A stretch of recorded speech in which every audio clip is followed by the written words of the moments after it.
Hello folks, my name is Mark. This is UCD Videos. How you guys doing?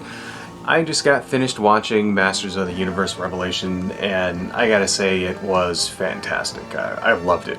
I loved every second of it. So, as you guys know, the viewers of my channel know that I am a massively huge fan of Masters of the Universe. I have all the toys. You can see them over my shoulders here. So, I grew up with He-Man, so I love He-Man. And, I'm actually a pretty big Kevin Smith fan, too. I like his movies, I think he's funny. So, I've been kind of waiting for this, right? And I gotta say that, it doesn't disappoint. It's probably the best He-Man cartoon that, ever, I gotta say. I mean, it's really, really, really good. And, so I want to talk a little bit about what I like about it, and then we'll talk a little bit about the plot, and then we'll talk about some of the, predictions that I have for Season 2, right? So, first off, I really, really, really liked the character designs in this. They were spot on, and the cool thing about the character designs is that, like, in the flashbacks and stuff like that, they're, like, toy accurate. Right, which is cool because not even the Filmation show was toy accurate, not really. I mean, they looked close enough, but this just really kind of hit it, like, in pretty much every way. And the thing is that they look like, they look like huge toys banging around, but it doesn't look stupid. They actually, like, made it look like they could be real, so they have, like, vehicles like the Rotons and stuff like that. Or another one was Bashosaurus. It's like this tank with a little club that comes down and hits things, right? And, like, they're toys that if you were to imagine them in real life, you would think they would look stupid, but they actually made it look really cool, So that was kind of awesome, right? The other thing is that, at least in, like, maybe pretty much every episode, like, there's a ton of, like, little Easter eggs. Like, for the first, like, 3 episodes, like, every single scene has, like, an Easter egg going on, whether it's, like, a guy walking around in the background who's from, like, the old show, or they show, like, Skeletor's soldiers. They're called Skelecons, they're, like, these sort of, like, guys with, like, goat head skull mask things on, and it's like, they're from one of the Golden books from back in the 80s, like, they never even showed up in the cartoon, or whether it was, like, some obscure character over here, or, like, some guy in the crowd, or, they show the inside of Castle Grayskull, and there's these 2 flags that are hanging, and it's like, those are, like, the flags from the toy, stuff like that. And so that was really cool. It was really cool seeing, like, I kept pausing it and rewinding it, like, what was that thing, all these little Easter eggs and all these little homages and stuff to different versions of Masters of the Universe was, like, that was fantastic. I really loved that. Another thing I gotta say is that they got the lore, like, spot on. So Kevin Smith and whoever he helped write him, I think Mark Bernard helped write this too, those guys did their homework.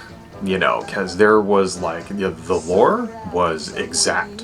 It was like they got it perfect, right? It was fantastic. It was great. And the thing is, the things that they add to the lore, the parts that they invent, just expands the lore and makes it better. You know what I mean? So that was really cool too. Like, I was really afraid that they were going to just come up with some brand new stuff that could work or maybe not work. No. They did their homework, they did their research, and the thing that they wrote this fits in perfectly with, like, not only just established He-Man canon with the other Filmation shows. It fits right on top of the Filmation shows. It's fucking great. Not only does it fit in with that, but it also fits in with, like, lots of other pieces. Like, there's lore from the classics, action figure line, right? There's, like, all kinds of stuff like that. So it was really, really cool to see that, they definitely respected the source material a lot. And that's always kind of one of the things that whenever you get a new adaptation of any given franchise, chances are that they may pick and choose pieces of the lore that they want to, like, emphasize. And sometimes that doesn't always, like, respect the source material, and here it definitely did. It was fantastic, right? Also, the voice talent was really, really good, like, all of it.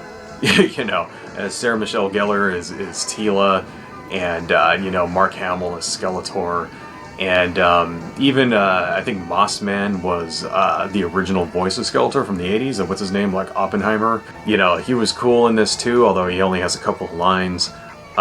It was really good. I really liked you know, the voice for Orko. Speaking of that, the characterizations, you know, like everybody gets some development.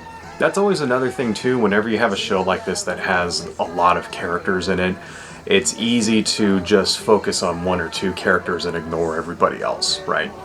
That's not what happens here. All of the characters get a lot of development, and there's only 5 episodes. There's no wasted time, right, at all in any of the shows. In fact, if there's one negative thing I could say about it, it feels maybe a little rushed, you know? A lot happens in every episode, right? They squeeze a lot of stuff into these 5 episodes. It's like, you know, it's pretty epic, I would say. I mean, I don't like using that word epic because I think it's like very overdone. You know, people use that word too much. Like, people use the word epic to describe a freaking sandwich or some shit like that, right? No, the show definitely has that sort of epic fantasy kind of feel to it. And I gotta say that, you know, but really it focuses in on character development, you know. That's what really makes it very good, is that it's not just all about like explosions and monsters and stuff like that and laser beams and all that kind of thing. You know, it's about how these people have to work together. You know, these people who are enemies have to work together in order to prevent extinction, and how they all have their different motivations, you know. I think the character that probably gets the most development out of any of them is probably Orko. You know, they so Orko, for you guys, you know, if you're not like hip to you know, the old Filmation show, Orko was the comedy relief. You know, he's this little goofy court jester wizard guy that casts little spells and everything gets screwed up and whatever, blah blah blah blah blah. Right here, they really, you know, make Orko into you know, not just an interesting character, but like a tragic character, right? And it's really good. It's like, dude, and then so Orko, you know, has his like super moment to shine, and the voice actor for Orko does a fantastic job as well. And it was like, you know, the Orko was one of the characters they updated. They updated his design a little bit, stuff like that, and they made it better. This is probably the best version of Orko that you see in any of the other shows. It's better than the old Filmation one. It's better than 2000X, I would say, for sure. Surprisingly, the other character that gets the most focus besides Teela is Evil Lyn, which is actually really cool. They actually do a lot to kind of humanize Evil Lyn. And, you know, there were actually some hints of this in Filmation as well. Like, there's an old episode where, like, Teela and Evil Lyn are stuck in the desert, and they, like, you know, have to survive and blah, blah, blah, and they kind of sort of become friends, kind of, sort of, like, you know, frenemy kind of things. And here, they sort of build on that, you know, and you find out Evil Lyn's motivations and all this stuff and whatever, you know, that kind of thing. So it was actually really cool to see Evil Lyn develop, you know, because that was another thing. In Filmation, the villains never got any development at all. In the old Filmation show, the villains were bumbling and tripping over each other, and Skeletor might as well have been like, he might as well have had a mustache and a top hat tying somebody to a fucking train tracks or whatever. That's, you know, Skeletor was the classic sort of villain, right? You know. And so I gotta say, all of that stuff is updated. You know, Skeletor, of course, in this is voiced by Mark Hamill, who, you know, takes it away and runs with it and is really great as well. Skeletor, unfortunately, does not have a lot of screen time, as well as He-Man. And we can talk a little bit about that. Why don't we talk about the plot for a little bit? So what happens is that in the plot, you know, just to kind of condense it a little bit, I won't go through everything, but just to hit the major plot points, Skeletor finally manages to sneak his way into Castle Grayskull. And of course, there's the Starseed, which is the orb of, you know, power or whatever, because what it is the Eternia is at the center of the universe. And you have the Big Bang at the center of the universe, and the Starseed is a remnant of the Big Bang. and that's where all the magic in the universe comes from, right? And so this little starseed is inside of Castle Grayskull, and that's where you get the power of Grayskull that turns He-Man into, you know, Adam He-Man, right? And that's what Skeletor's been after all this time. You know, because if he can get that, he can take over the universe, right? Blah, blah, blah. So, you know, he eventually finally manages to sneak inside of the castle, and then He-Man shows up and they fight, and that's where the big fist that goes through the portal and He-Man punches it and all that, you know, blah, blah, that you see in the trailer. You know, and it's awesome. Right. And they end up destroying the Starseed and snapping the Power Sword in half, which was actually really cool because the Power Sword and the old toys was a thing that fit together. That was actually a thing from the very, very beginning of the He-Man lore, was that the Power Swords were supposed to be two pieces of it, and He-Man had one side and Skeletor had the other, right? And so they kind of, you know, they kind of worked that into the show, which was actually cool. And the other thing is that the two halves of the Power Sword, when they separate, they look like the swords that Skeletor came with, the 2000X toy came with. So, just another Easter egg, that was cool. Right? And of course, there's a huge explosion, and He-Man and Skeletor both die, right? And as a result of this, all of the magic is gone, starting to disappear, and there's only a little bit of magic left. And so the sorceress starts to die, and then all of Eternia starts to kind of turn into this sort of barren wasteland. And they have to go find the two pieces of the sword and put it back together, reforge it or whatnot. And in order to do this, they have to go to Subternia, you know, and they find Scareglow down there and all this stuff. And then they have to go to Preternia, and Preternia is kind of like the paradise where the champions of the Power Sword go after they die. And, you know, that's where in the preview you can see the three towers, the three Eternia towers, which is like this super expensive, you know, play set that I actually used to have when I was 10 years old. Wish I would have hung on to that because it's worth it. It's like $1,000 now to buy one of those. Anyway, you know, so you get to see that too, and that was essentially the plot, you know. And then of course they come back, and then you know, I'll leave that last little bit at the end for you. Go watch the show. I won't tell you what happens at the very end. But suffice to say, it's awesome, you know. And there were just so many things to, you know, I'm going to have to watch it again. There's just so many little callbacks and, like, you know, Easter eggs and callbacks and little, you know, rewards for people who pay attention to stuff. Right. Even in Preternia, you know, some characters like Vicor shows up. You know, Vicor was a prototype character that never came out. They made a classics toy of him. Another one was Hero. Hero was a character that was supposed to come out in the 80s, and they never made him.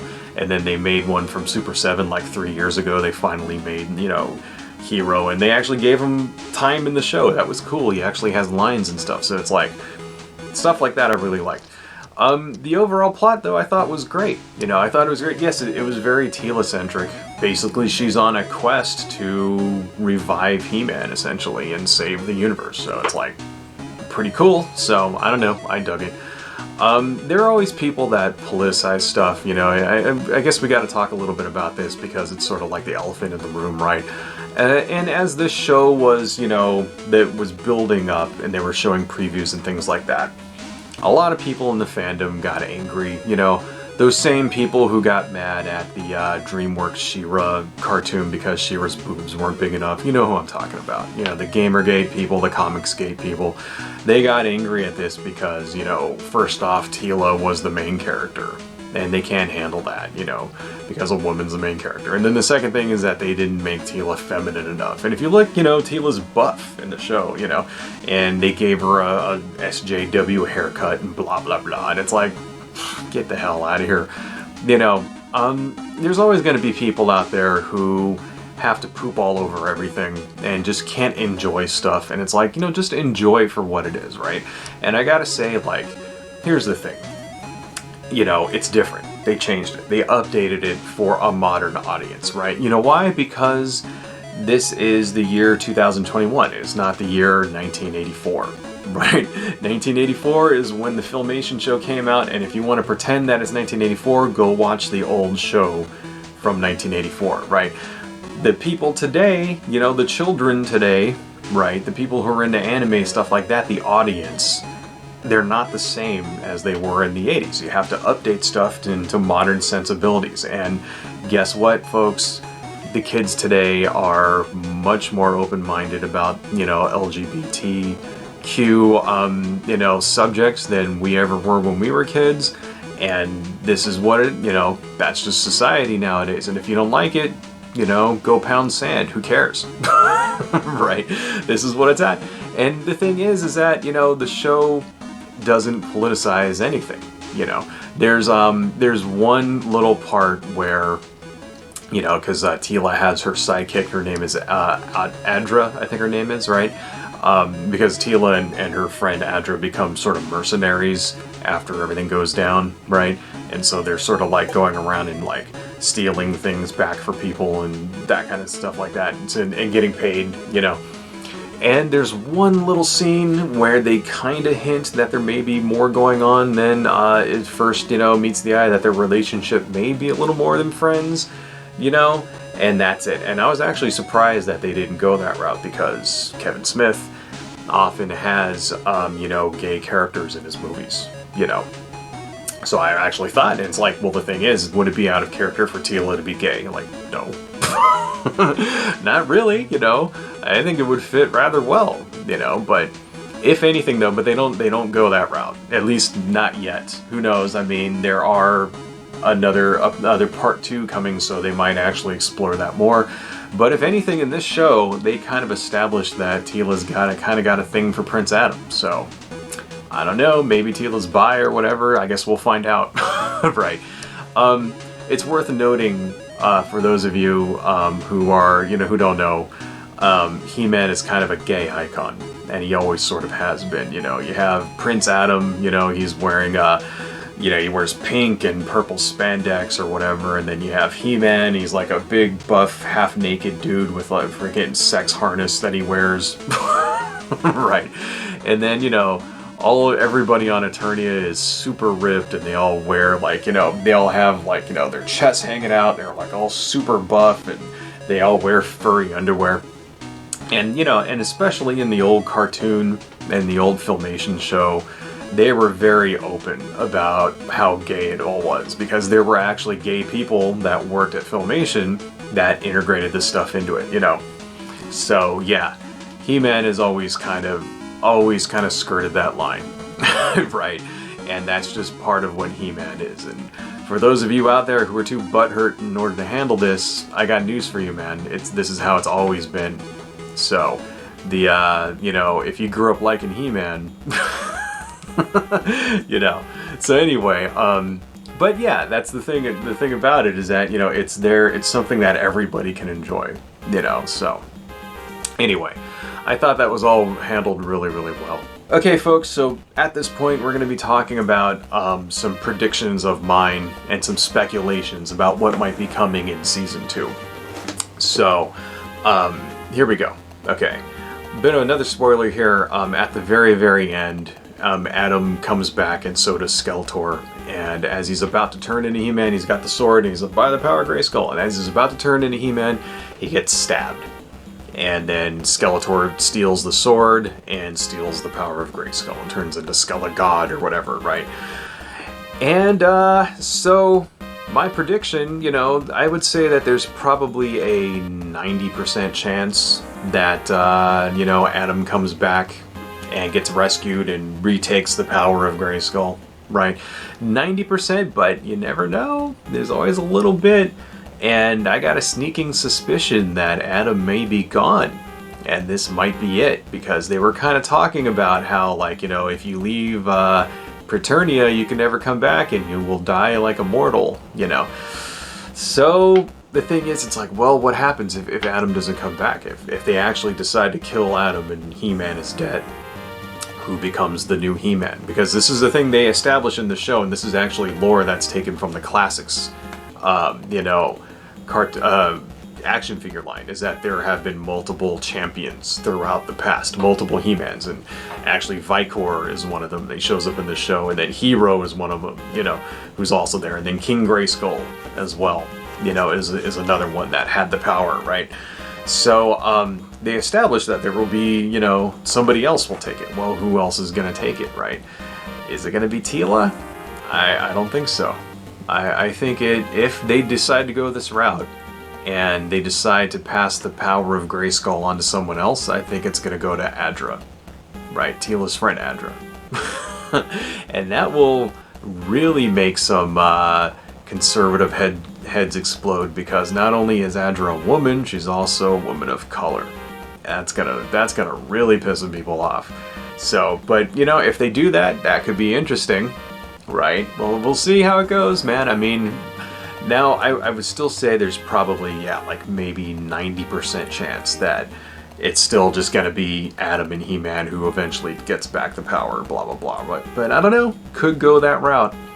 Another thing is a lot of characters die in this. You know, Mossman dies, Orko dies, right?